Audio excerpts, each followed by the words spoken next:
tak akan mengirimkan pasukan ke Ukraina terkait invasi Rusia. Akan tetapi kabar itu dibantah oleh Sekretaris Jenderal NATO Jens Stoltenberg. Dikatakannya NATO tak akan mengirimkan pasukan ke Ukraina dengan beberapa alasan. Pernyataan tersebut disampaikan untuk menanggapi proposal yang diajukan oleh Polandia. Polandia meminta agar NATO mengirim pasukan penjaga perdamaian ke negara. Stoltenberg menyebut jika NATO bukan bagian dari konflik. Meski demikian, pihaknya tetap akan memberikan dukungan, namun bukan berupa pengiriman pasukan. Diakuinya memang sangat penting untuk memberikan dukungan kepada Ukraina. Akan tetapi menjaga dan mencegah terjadinya konflik yang lebih besar menurutnya juga penting. Selain itu, ia menekankan bahwa NATO terus mengesampingkan prospek pembentukan daerah larangan terbang di atas Ukraina.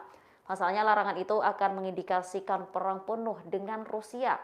Sebelumnya pada 24 Februari 2022 lalu, Presiden Rusia Vladimir Putin mengumumkan operasi militer khusus sebagai tanggapan atas permintaan bantuan dari Kepala Republik Donbas. Serangan rudal terus diluncurkan hingga menghancurkan sebagian besar wilayah pimpinan Presiden Volodymyr Zelensky. Kendati demikian, Putin menegaskan bahwa negaranya tidak memiliki rencana untuk menduduki wilayah Ukraina.